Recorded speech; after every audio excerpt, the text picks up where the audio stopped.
G'day folks, welcome back to the channel for episode number 10 of our ATV Skater Templar playthrough. Where this episode we're going to do Fort Ikon, but first we're going to do the Sacred Ashes quest here. Now at the end of the last episode I made a boo-boo and deleted the portal that I had left there in order to do that. So we're going to run back and get that. Now it's been a few days since I last recorded for this character, and so I've definitely forgotten what I was up to. And I did do a little bit of a run through Cronley's lair between these episodes. I can't remember exactly what for. I think it was because someone was saying they were struggling with chaos resistances coming into the backside of Homestead up here. And I wanted to show these two items. So the Incendiary Cask and the Incendiary Shoulder Plates are both available from Cronley's gang in Cronley's hideout, and around that sort of area. And they both come with 20 to 30 odd % of chaos resistances every single time you find one of them. It's a base part of the MI. Which means that if you're ever struggling for chaos resistances in that part of the game, you can just go kill some of Cronley's gang and they will drop you, eventually, they will drop you a pair of those shoulders and one of those hats, and that will solve your resistance problems. Because between those two items and the potions you can get from Isaiah Redden for not killing him in Act 2 basically, you're looking at 40, 50, 60, 65% chaos resistances with minimum rolls. And then you can get, the Homestead boots that I don't have, that'll have, I think it's 12% or something like that as well. And you're pretty much there. So coming into the back half of Homestead, the back half of Act 3, I guess you would call it, you can absolutely have, or go from 0 chaos resistances up to pretty much capped with lucky rolls and 1 or 2 extra items. So that is something you can do. The other thing I will point out at this point is this guide that I'm following, the ATV build, is quite clearly being played on normal difficulty.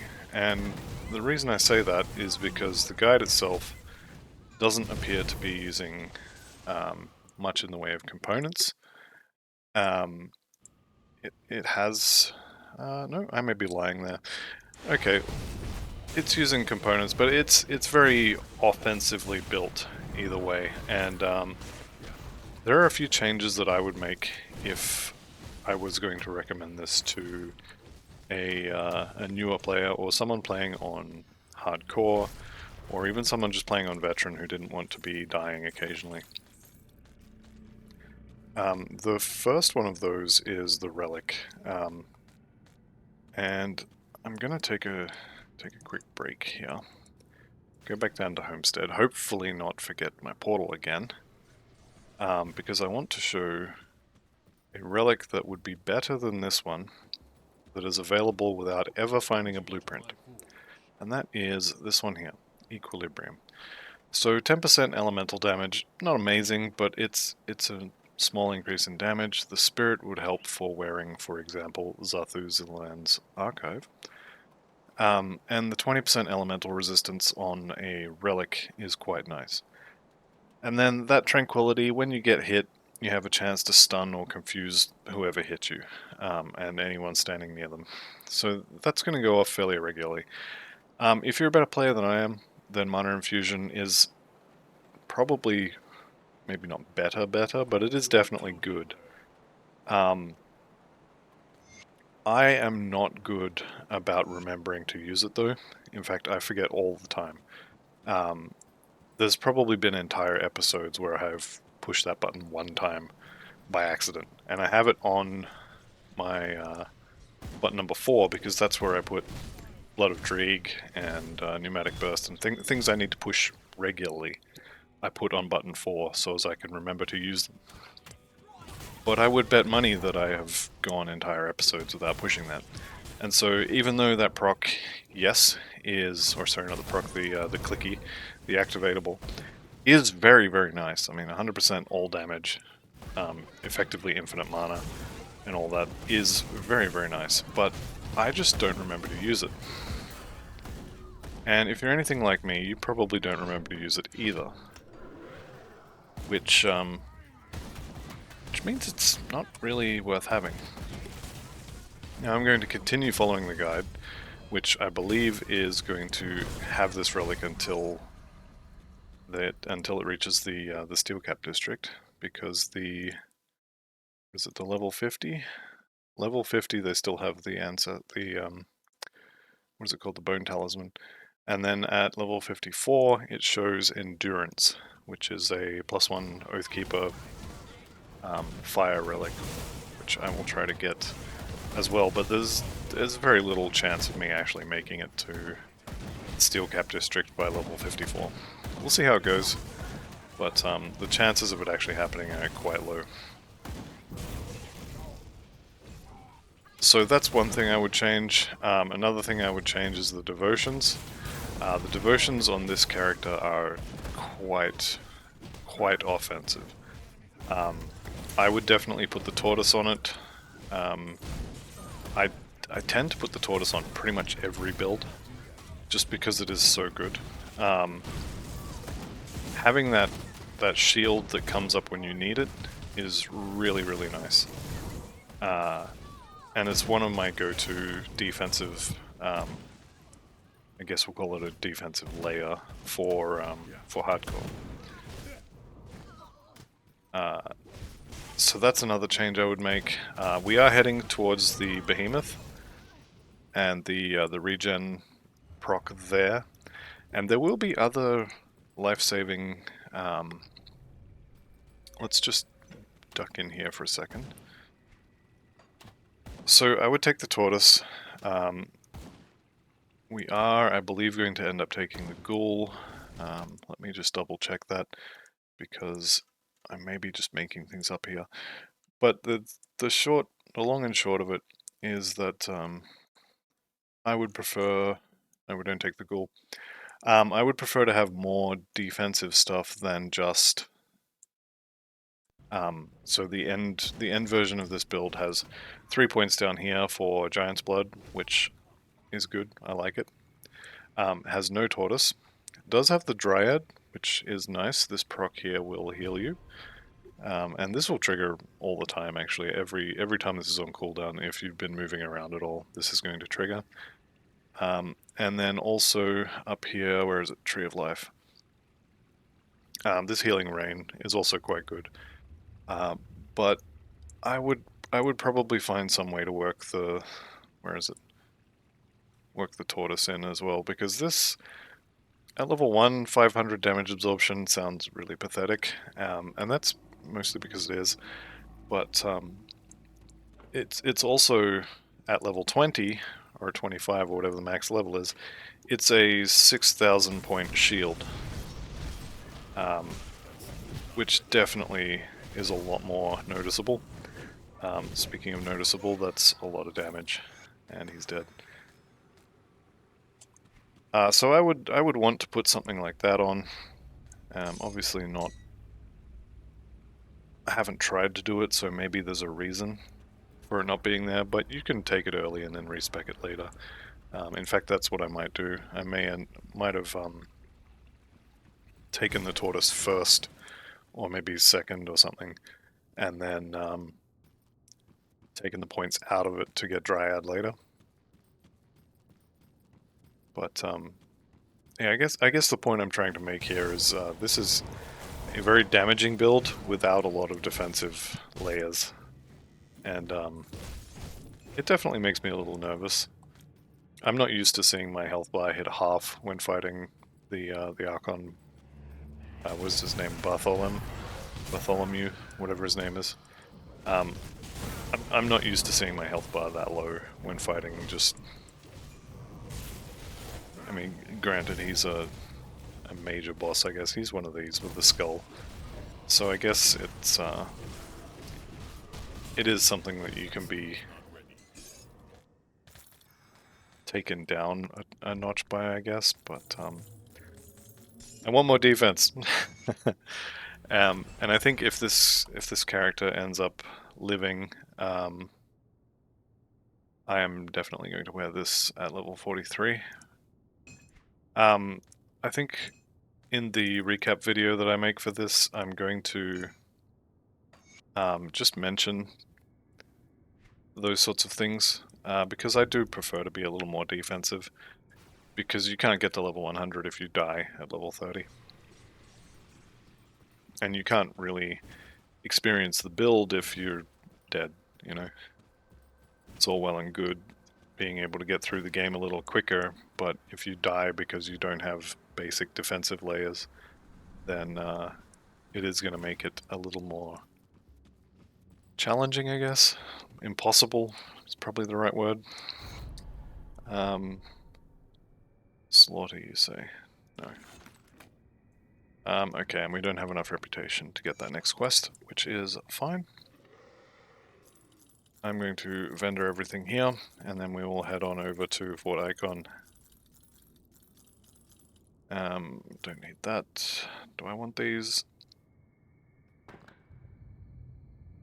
I'll be honest, I kind of do, but I also don't really care. And I'm going to sell those as well. I do, can I use these? Because they have more armor. Maybe I should use those. Was there a reason I didn't just swap it?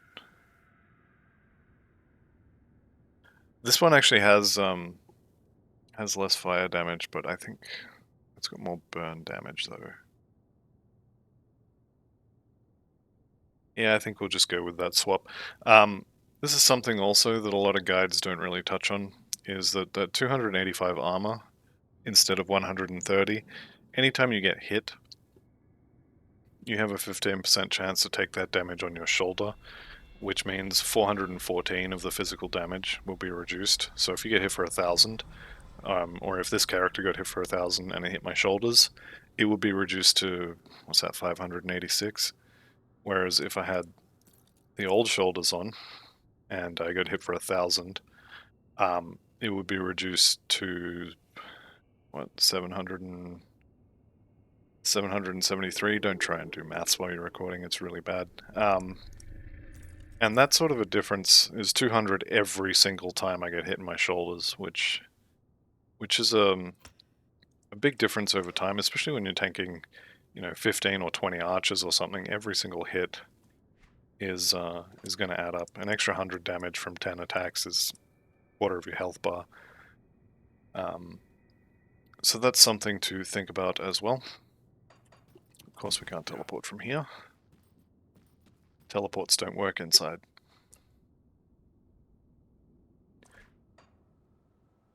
So that's something a lot of guides don't mention as well, and a lot of the Grim tools I've seen from other guide makers will have, a pair of level 20 boots. A pair of level 20 boots at level 40, which is not a good idea. Do we have... Let's actually go fix that. Homestead's only friendly. How far off are we? 400. Alright. I didn't do Pine Barrens because I wanted to get to Fort Harron and get the hat. But now we have the hat. Let's go do Fort Ikon. I'll do Pine Barrens in the next episode. Here we go.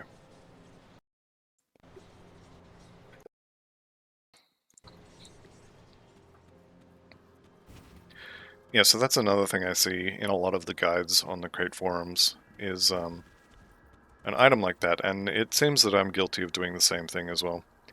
These boots are really good for movement speed, but if you look, look at my chest, 465 armor versus my feet, which is less than half. So yeah, it seems I'm definitely guilty of that as well, and anyone who wants to lay the charge of hypocrisy at my feet is apparently correct to do so. But it's definitely not something that should be encouraged. Even if I had the homestead reputation right now, I would absolutely be buying a pair of boots from them. They have a nice pair of boots that I use on pretty much every character I play. And that's probably a check that people need to do more often, and by people I mean me. Because if I start getting hit a lot in the feet, which can happen, I guess, I'm just gonna die because it's extra damage you don't have to take. Right. Anyway, back to the game, as it were. In the Fort Ikon Armory, you want to come here. You want to pick up the supplies and your free dynamite, and then you want to head over to the left here, and then immediately you are going to kind of, not immediately, do like a horseshoe shape and come around the top or over the top here, and then down and back around to the right side. So over this way.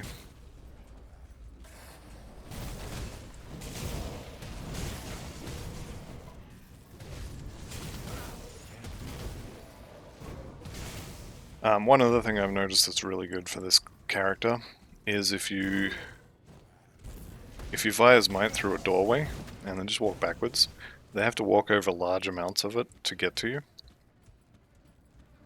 So that's a good idea from what I've seen. Now, Lucius is actually a big deal. If your Aether resistances are not good, he's going to hurt, and he's going to hurt a lot. So, for the purposes of this fight, I'm going to swap those boots in. Actually, they're pretty decent. Burn damage, a pile of stats, minor resistances. I might just keep these. The Explorer's boots are decent at low level, but just having like triple the armor on the feet is pretty good. Back to Lucius. He does a lot of Aether damage, so if you don't have, I would say 50% minimum, go back to Isaiah Redden in Homestead and get yourself a resistance potion. So he has 3 attacks. He has this one where he just shoots balls at you. He has this flamethrower. And in a second here, he's going to... Yep, there it is. These meteors. They are the big threat. Now, in normal or veteran or whatever, it's probably not a big deal.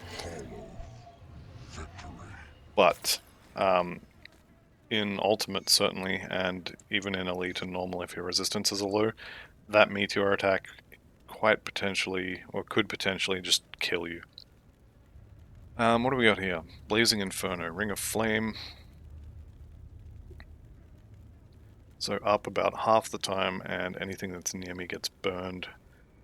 The only issue I have with this ring is the lack of resistances. If I was going to swap this out, I would swap it out with the Cronley's Signet. Because all I would be losing is fire and lightning resistances they're not important. You can safely ignore those lines. You need to have all of these over 80%, which means you want things with elemental resistance, not individual ones. So you know what? I am going to swap that out. The only downside, of course, is that's a lot of piercing resist. Maybe I can't swap that out, actually. Yeah. I'll hang on to this ring. I do want to use it, but I think I really need the... This is actually pretty good. I need the piercing resistances to not be completely awful. What would we lose here? Aether res in exchange for pierce res. Nah, not worth it. Okay. Anyway, we got the bomb from him. Come into the loot room, loot your garbage. Pray for something nice. You're probably not going to get it, but you never know, maybe. And then we have 2 quests to turn in out here. The first thing we have to do is we can now destroy this.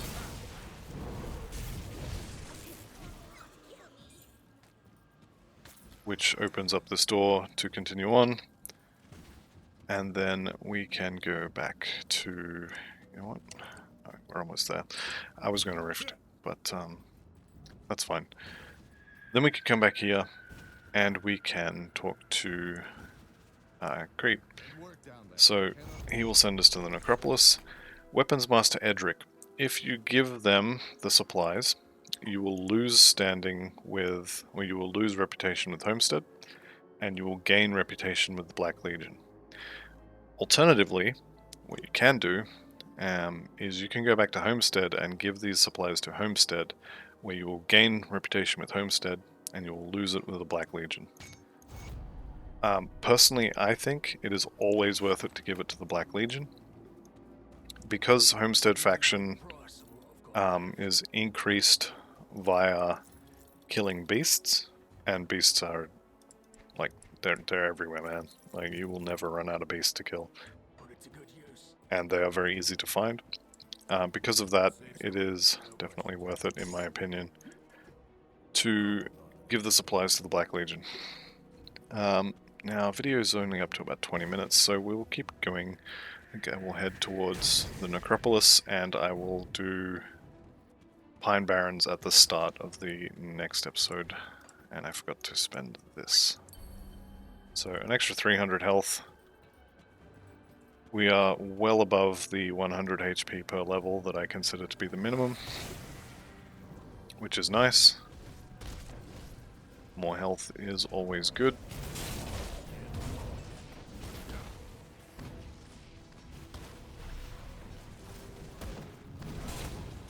But yes, I do want to go back to Pine Barrens at some point, because they have two devotion shrines there, and devotion shrines are very nice. But for now, we will head on to the Necropolis and get that started. Even potentially unlock the what is that area called? The area where the Logorian is. I can't remember the name of it. But anyway, the area where the Logorian is. We unlocked. Let's go ahead and pump these. Now, of course, we need to resummon them.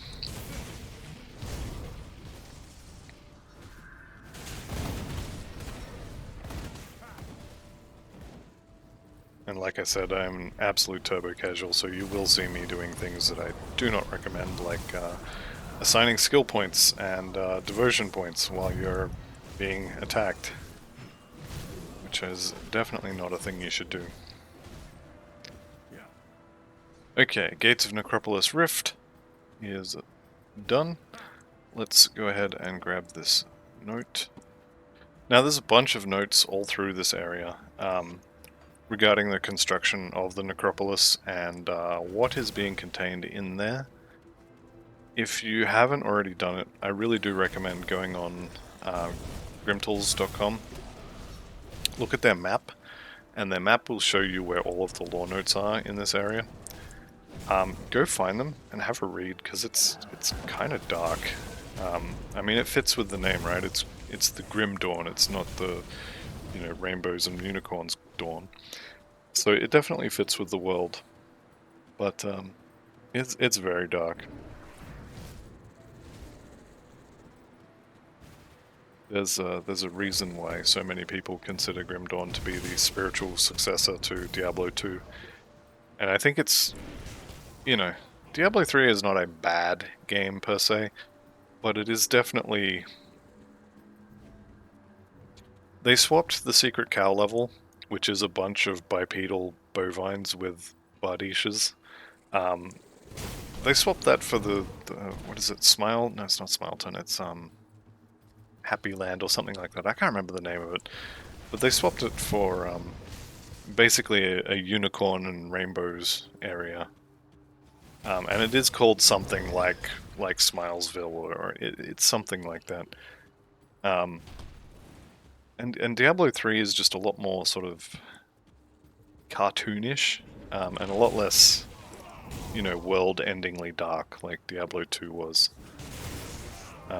So that's, I think, the major reason why so many people think that Grim Dawn is definitely the Diablo 3 that we should have got.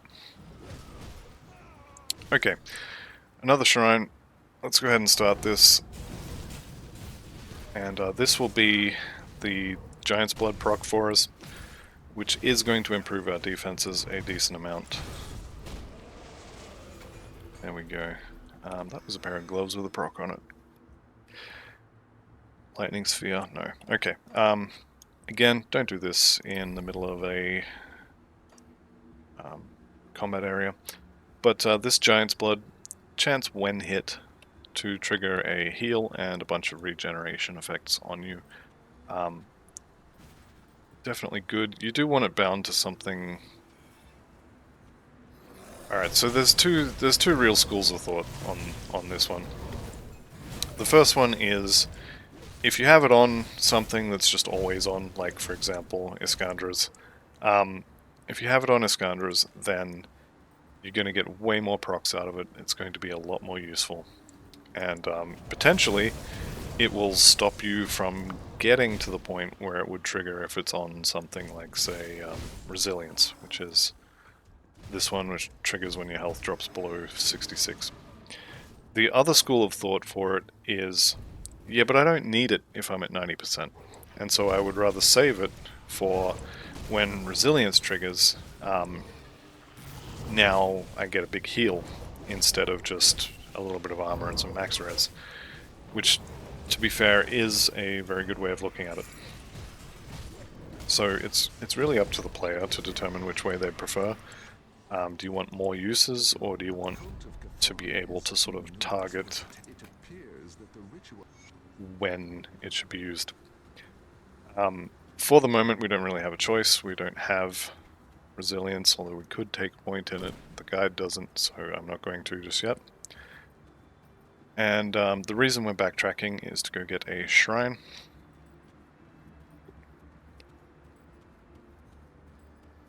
But yeah, I tend to fall in the just get more procs out of it camp.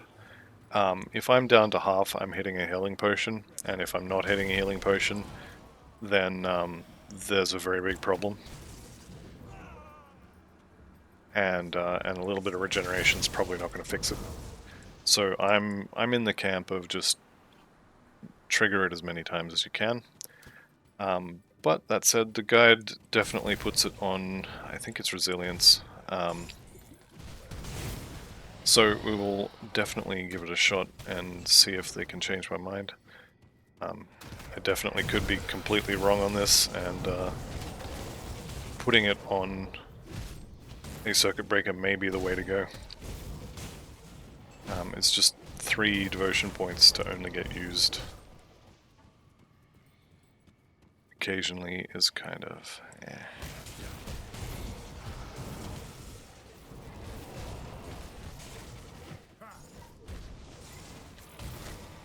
Okay, I think that's enough fire for those guys. Definitely nice to see all the Aether on the ground in addition to fire. Aether Fire is definitely my favorite damaging devotion. There's other ones that are really nice, you know, like the meteors from, I think it's from the Magi. Those are quite good, but Aether Fire, having no internal cooldown, being able to proc all the time from every hit, it just goes off all the time.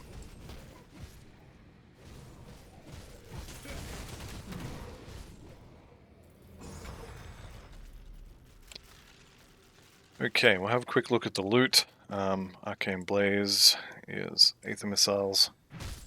I did have good fun with a Spellbinder, using Albrecht's Aether Ray to trigger like 8 pieces of gear with this on. It's not what I would call endgame viable, but it's definitely fun, and it is pretty. Alright, let's go get ourselves another devotion point. And I'm actually not sure where that devotion point is going to be spent, so I will have to have a look. Actually, I can do that right now. Devotion point spent in... looks like Crossroads, actually.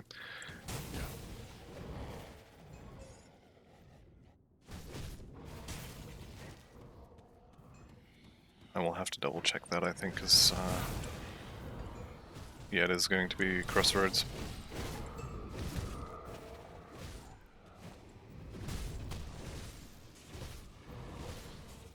Okay, let's just leave him. He's too big and slow to really bother us. Right. So, Pelagius the Decrepit here. I want him standing in the fire, so I'm just going to go back and forth along this little track that he is not standing in, which is kind of annoying.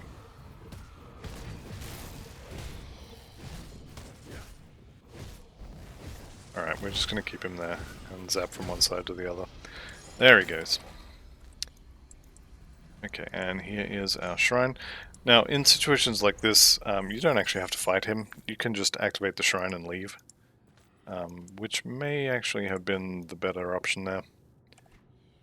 But anyway, let's take 1 point in blue. What does that actually open up? Maybe Amatok? I'm not sure. Let's have a look what happens next. Sailor's Guide. Yeah, okay. Right, let's head to the Necropolis. And this episode is pushing 30 minutes, so I'm actually going to cut it off here. So I will see you in the next one, and goodbye for now.